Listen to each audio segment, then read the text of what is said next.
Hi, my name's Phelicia Hopster, and I started kidswithbraininjury.org.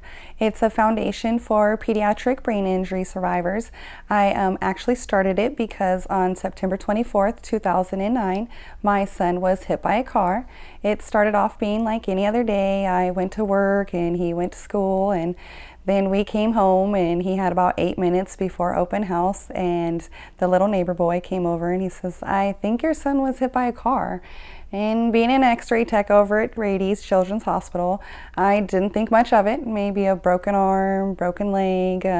Kids get hit all day long. It's actually sad to say it's pretty good job security in a sense that they are rambunctious, and we need x-rays, and it's just a fact of life. So I didn't think much of it. So I ran down to the end of the street, and he was lying there, postured and seizing.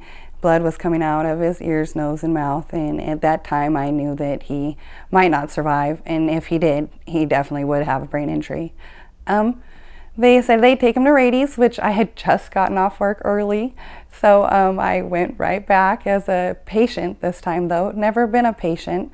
He was healthy before, a very active, rambunctious boy, so I figured we'd always have a broken arm or something, but not so severe in this sense.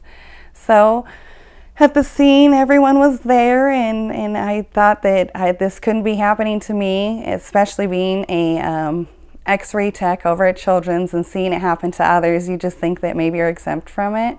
And anyhow, we went back to Rady's, and they said that they were going to put him on life support and that he probably might not survive. So they put him on life support, and he was on life support for a month. And when he woke up, I thought that that was it, that the worst was over and we were going to go back to some kind of consistency of normal. But he didn't do anything.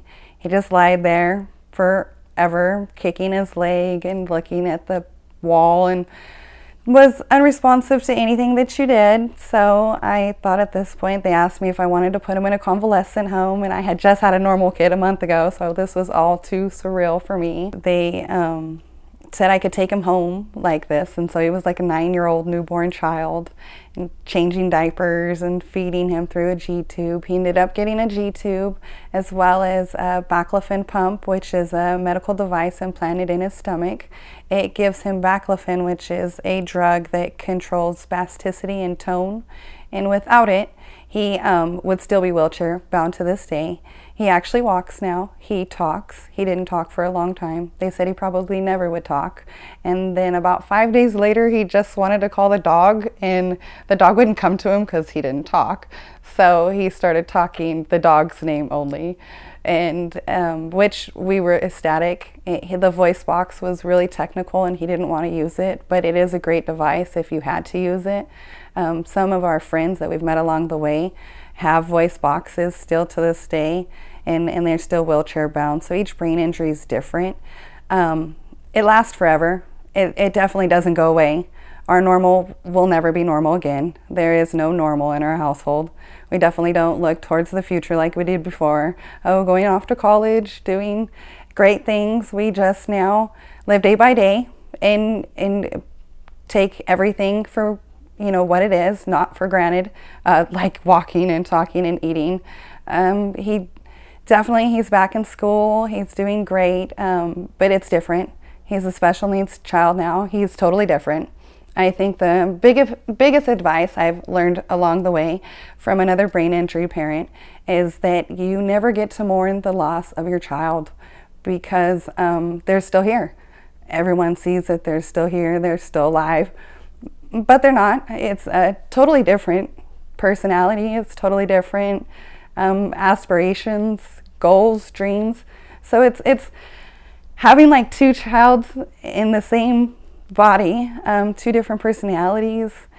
So the old Victor used to do all kinds of different things. The new Victor's really nice and loves the flowers are always blooming. So it's totally different. I'm definitely grateful to have him and that he survived. But that's one thing I guess that other brain injury parents don't get to express, because everyone doesn't think about it unless you live it. Brain injuries happen daily though. they happen all over, everywhere. Like I said, you can fall off the ladder, shaken baby syndrome. You're having a party at your house and we're in the pool one day and nobody was paying attention to the, toddler. It's not just because you got hit by a car or you were born like that. I always thought everybody who was severely disabled, when I seen them even come into the hospital and taking x-rays on them, that they were born like that. And I thought, oh, these parents got this because they've been doing this for a while, not knowing that they just had a normal child a week ago and they have no clue how to push this one in the wheelchair down the hallways. So it was a blessing that I had worked for Rady's, that I knew the environment and the staff. It was not good in a sense, though, that I knew too much, and I knew exactly how it could go. After he didn't wake up for a couple months, I thought about, not resuscitating him if he were not to breathe again, just in a sense that being a vegetable for the rest of his life was not the endeavor that I had looked forward to. But brain injuries, I wanted to stress that you definitely can't give up. And the brains and the neurons are connecting all the time, and the healing takes place in the first 6 months or 6 years down the line. So you definitely have to have patience with the brain injured child or adult, because if you don't, you'll lose hope and it'll get more frustrating.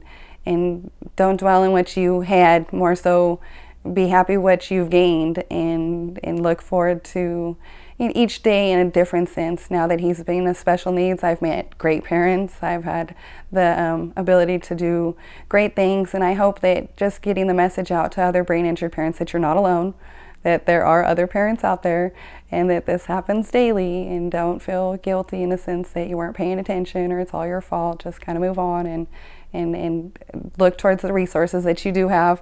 Definitely get a hold of a different special needs parent. Like, don't think just because you have a brain injury that you can't call like the Cerebral Palsy Foundation or Down syndromes and set up play dates with other special needs kids, because we're kind of all in the same boat now. That's really all the message that I'd like to preach. Definitely, if you'd like to go to the website or contact me or Moms to Madre, as they are a great website as well. Mine is kidswithbraininjury.org, and thank you.